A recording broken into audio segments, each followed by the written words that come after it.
公司辞退马小居的依据在于，公司认定网上晒的这份工资单是马小居的，而且是马小居自己晒出来的。但是网上传的这个工资单局部截图当中，并没有员工的姓名或者公司，所以我们可以抗辩，仅凭公司内部调查就认为是员工泄露的，并不合理。公司认为他们在聘用合同中已经强调，工资属于高度机密，员工之间也不得交流工资信息，而且马小居也已经跟公司签了这份保密协议。您说的对。目前法律规定中并无对工资薪酬不能做出保密约定的条款。实践中，在保密约定并未违反同工同酬的情况下，也存在认可薪酬保密约定的案例，但公司无法证明那是马小居自己上传的工资单。好，那你去起草代理词。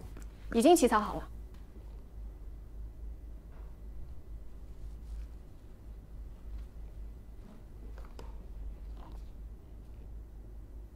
这是什么？这个是你做公益的报酬。这是 Alan 送的，他妈妈的手艺。你怎么知道？因为我吃过。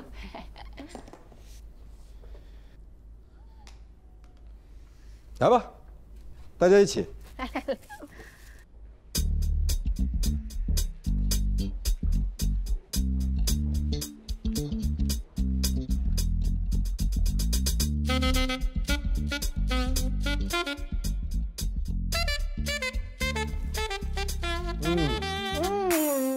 确实特别好吃。好吃吧？你慢点吃，不能因为做了东西就骄傲。我要快点我。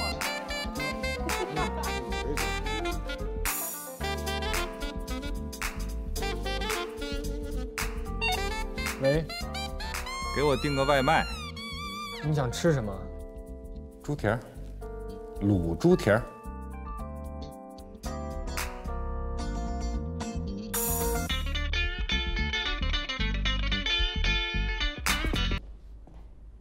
哎，刘总，你稍等啊，我马上就到。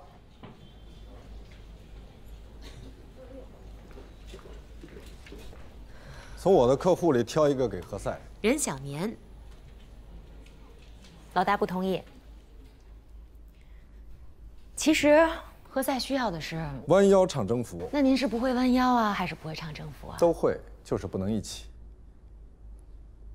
白金红约的几点？11点，不过他喜欢迟到。任小年介绍了一个客户，刘前进花520万买辆劳斯莱斯，结果是辆二手车。他去法院告，一审居然输了，他们的律师不行。把他介绍给何塞，这属于消费欺诈，何塞擅长。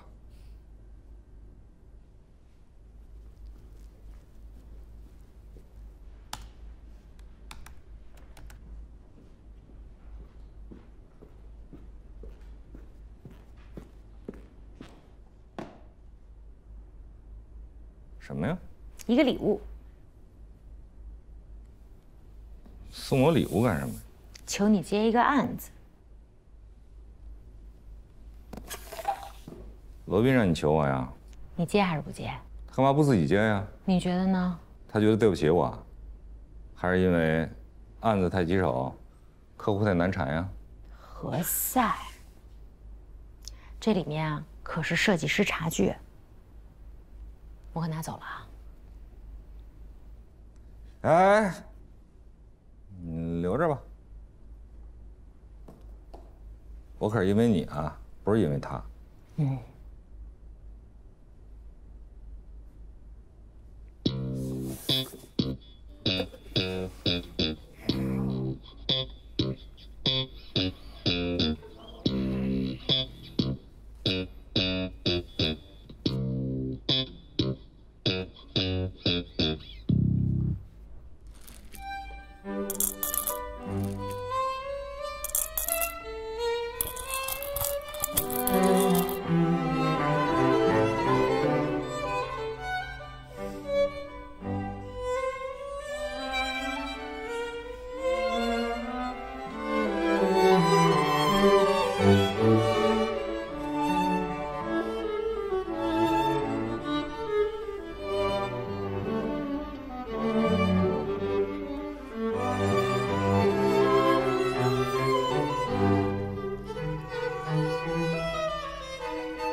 我把廖佳敏介绍给了耀斌，你别恨我。我为什么要恨你？好，那我们就冰释前嫌啊！我呢，接受你的道歉。我的道歉？我对你做错了什么？斌，你知道你做错了什么？我不知道。你不知道自己错在哪儿了？你让丽娜送给我礼物。什么礼物？茶具。丽娜说是我送的。我懂了。是丽娜觉得你错了，所以她在替你打搅了。不，你没懂。丽娜送你礼物，是她希望我们两个人能缓和关系。那到底我们俩是谁的错造成了我们之间的关系紧张？廉颇和蔺相如关系紧张，那你说是廉颇的错还是蔺相如的错？你是说我是廉颇，我应该对你负荆请罪 ？No， 是和氏璧的错。如果没有和氏璧，蔺相如到哪里去干一票完璧归赵呢？我必须把话说清楚啊！咱们俩在任小年的事情上有分歧，但是任小年他可算不上块和氏璧，他充其量算是一只煮熟了的鸭子。你以为客户争取最大利益为荣啊？我和你不一样，你以此为耻？对，我以代理像任小年这样的客户为耻，深以为耻。我学习法律，不是为了给他这样的人争取利益的。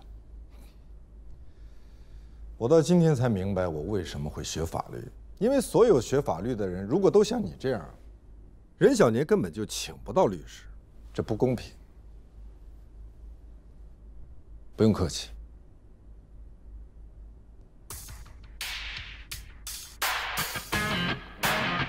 开展中央储备肉投放工作，共向市场投放中央储备猪肉1万吨，增加猪肉市场供给。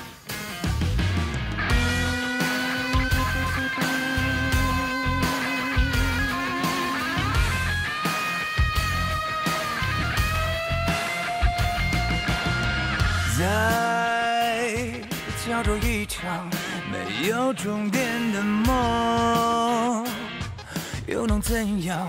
硝烟从未散场，又怎样？纵然百孔千疮。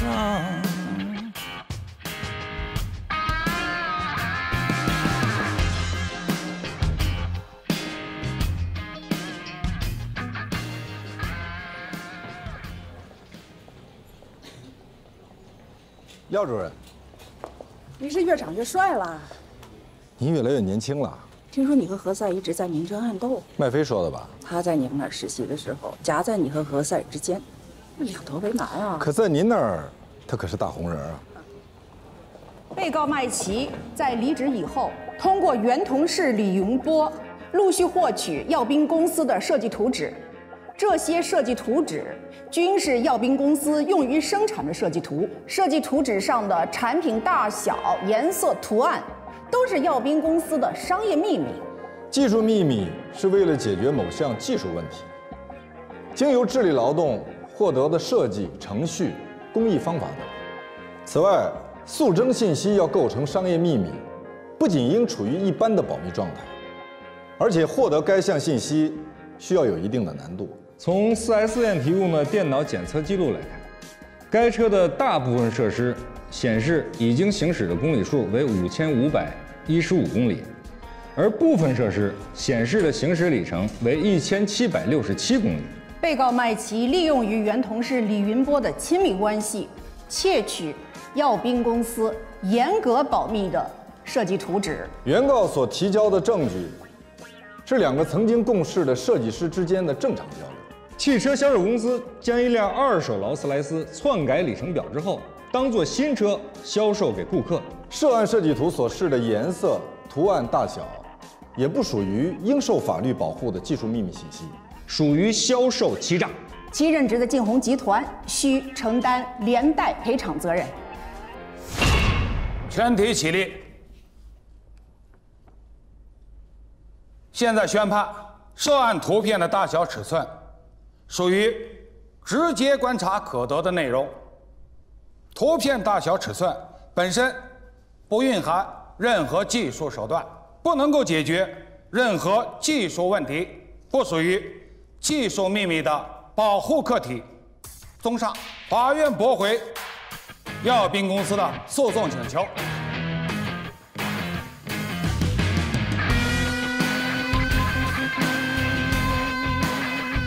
一审法院由于证据问题，驳回了刘前进先生的诉讼请求。案件现在上诉到中级人民法院。我是刘先生的2审律师，我们在4S店发现了证据。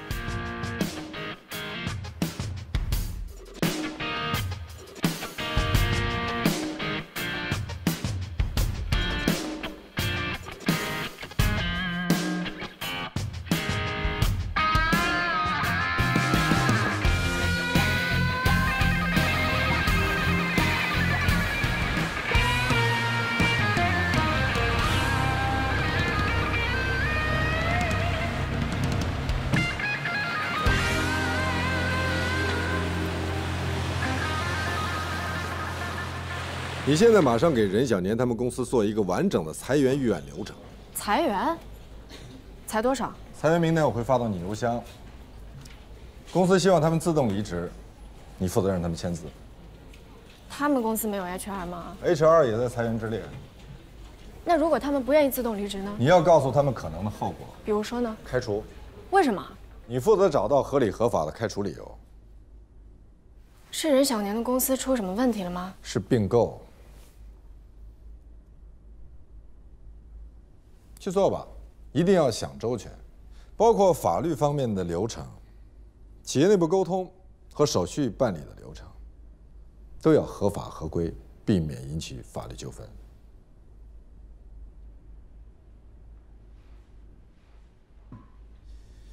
这件事情，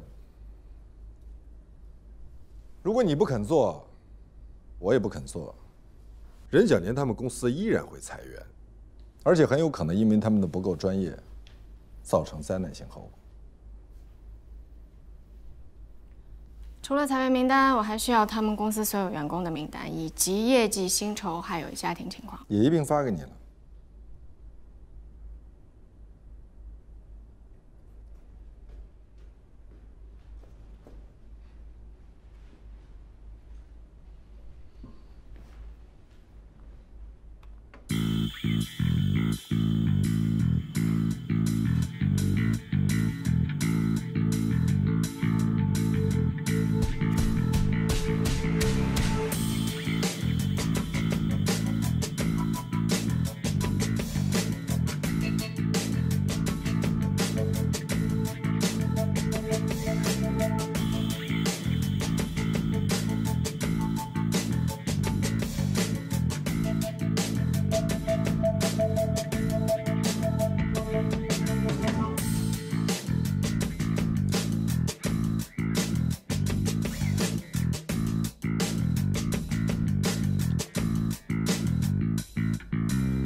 请进。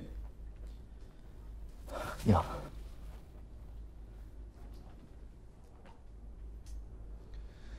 我们是公司请来的法律顾问。能不能不裁我？我在这家公司做了24年，我是这儿的高管。我这24年没有功劳也有苦劳啊。能不能不裁我？你要不要先看一看公司给你的补偿金？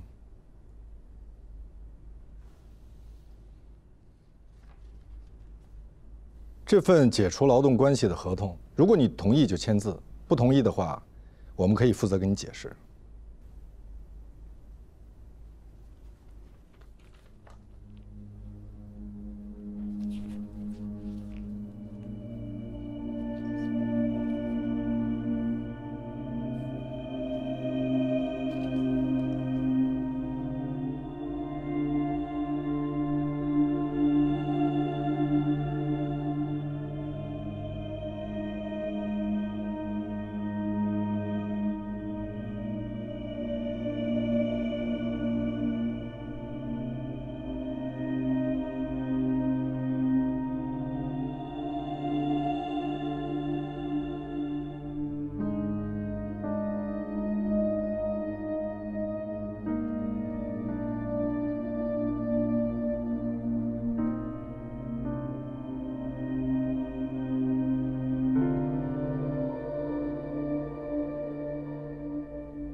人挪活，树挪死，长痛不如短痛。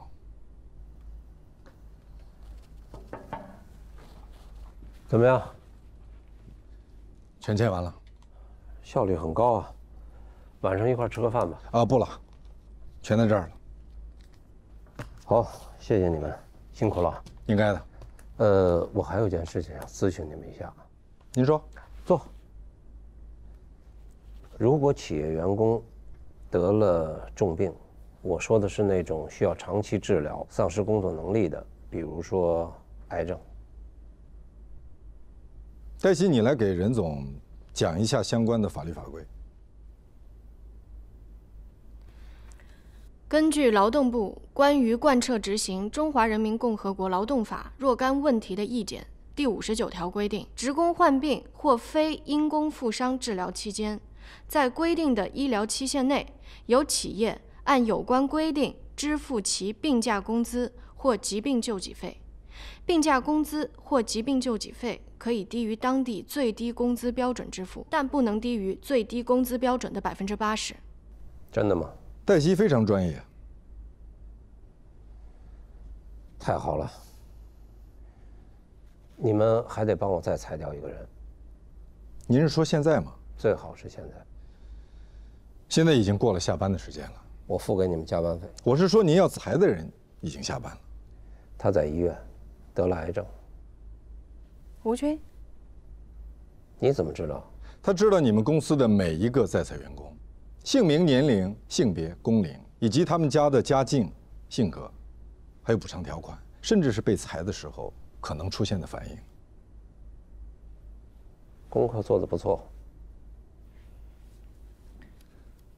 吴军是您的高中同学吧？对。您公司成立的时候他就在。2年前，他身为公司大客户经理，在就职仪式上，他公开表示，他最大的愿望就是为公司服务到功成身退。但是他后来得了癌，可是现在经过治疗，情况已经基本稳定了呀。对，所以他提出想重返工作岗位，但是他的身体状况已经不再适合高管这个位置了。他儿子年龄还小，而且他夫人又没有工作，他看病花了好多的钱。每个人不都应该面对自己的人生难题吗？我明白，但是我不能理解的是，您明明有能力帮他，您为什么要……哎，你现在马上去医院，我不管你用什么办法让他签字离职。对不起，我做不到。很好，罗律师，麻烦你现在就把他开掉。对不起，我也做不到。为什么？因为他是专业人士。他熟悉国家法律，我们不愿意承担开除他而带来的法律后果。开除一个人有1000种合理合法的理由，这是你告诉我的。我现在要看你示范。对不起，您看不到。